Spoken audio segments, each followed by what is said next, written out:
Welcome back to Infanity, everyone. I'm Lisa Joyner. Winsor Harmon plays Thorne on the show. I don't know which name is more macho, Thorne or Winsor.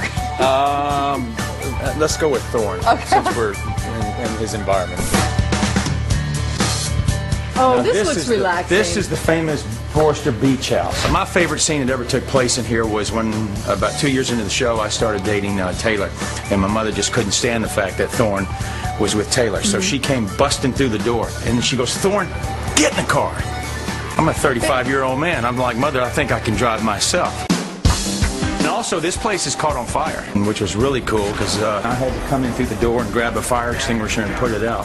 There's pictures of Ridge and Taylor, Dad, and I don't know who that misfit is. They are very careful about this because if you do show someone in a picture that is not on the show that day, they have to pay them.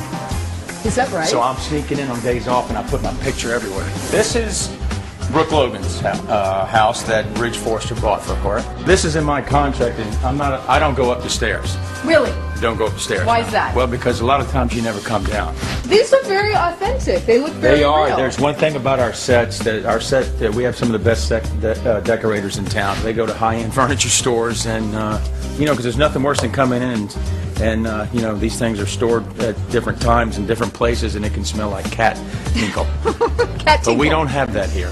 It makes you hard to remember your lines, I'd say. Especially if you're like, you know, in here making love to Brooke, and all of a sudden you smell cat tinkle. A lot of bedroom scenes, and this room has been used quite a bit. And you've got somebody that's a lot of times is laying on the ground because they want you to roll at a certain time, so they'll be laying down and they'll cue you. You never knew that there was somebody down below the bed. This is the heart of the show, this office here. This is the Forrester creation. This is Eric Forrester's office, the patriarch of the show. This couch here has been used more than probably anyone's bedroom on the show. Really? This couch is, I mean... Seen some action? Oh my gosh. Well, this set has been up for, well, I've been here for 14 years, and it's exactly the same as it has been 14 years. That's incredible. Yeah. Did you ever think of imagine you'd be on a show for 14 years? No, I didn't. We're very lucky.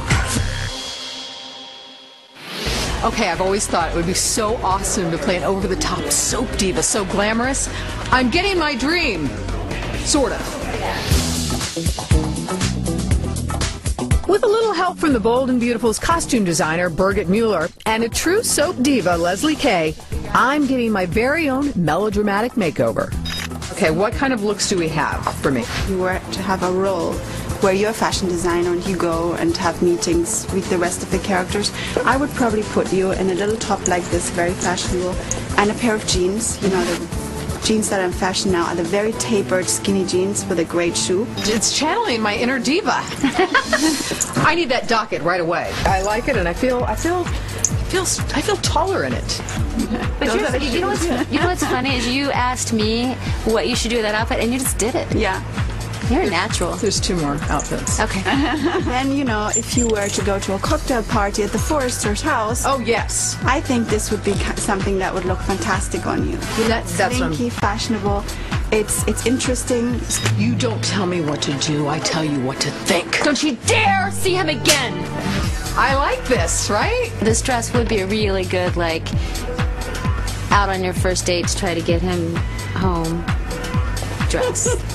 Fortunately, she doesn't have to do that. She doesn't. Duly noted. That one I would say is a soap opera dress. Yes. It's very, very shiny. But, you know, if you were to go to a wedding or a Forrester presentation of their latest line, you know, I may put you in something like this. Get out of my way, Ridge. Thorne. Okay, here's the secret. Seriously, how many of these do you use on a set? A lot. These are not real boobs. A lot of these, right? What do they call these? Sticky boobs. Well, those are not sticky, but we go through a lot of those. There's your secret, people. There's your secret. Not perky. It's these. It's healthier too. Yeah, I guess so. Thank you very much. Well, this has been so much fun. It's so good to meet you. You too. Thank you for outfitting me. This is a kind of a dream come true. You can come back anytime. Okay. Tomorrow? Just saying. This popular soap has aired more than 5,000 episodes, and it's been seen all over the world. We are behind the scenes of The Bold and the Beautiful. Although I think you'll outshine us all tonight. I do seem to rise to the occasions from time to time. Susan Flannery has been on The Bold and the Beautiful since episode 1. Most actors never expect that kind of job security, but Susan was sure about this role from the start. Did you have any idea the day you started it would last this long? Oh, yeah. You did? Sure, because it was Bill Bell. He and his wife, Lee Phillip Bell, created the show, and so I knew that the show would take me to the grave. Your character Stephanie's been, around for a while. How would you describe her now versus when you first started out? Older. Yes. Older and not necessarily wiser. No. Eric and Stephanie have been married and divorced 3 times. Is that all? Yeah, 3 times. Why do they keep coming back for more? I think that's her Achilles heel. Yeah. She can't live with him and she can't live without him. Either that or she's dumb. Dumb as a post. Eric, listen, I love you. I've always loved you. I've loved you from the very first time I ever saw you. He's handsome, he's talented, and he's a whole lot of trouble. He's John McCook. Now, let's repeat that. He's John McCook. I apologize, but I look at you and I say Eric Forrester. I know you're John McCook. Well, but you've been Eric Forrester for so long in my heart and on our televisions. I know. My wife calls me Eric Forrester. She doesn't know my name anymore. We got married because you were pregnant. And now you tell me that baby wasn't mine? Throughout the 22 years that you've been on the show, how has Eric changed? He's changed very little. But he's more like me now than he was in the beginning. Eric was very much the businessman, the father, the patriarch, very serious, very concerned with the business and the family's well-being. Now there's a little more warmth in him and dare I say, humor.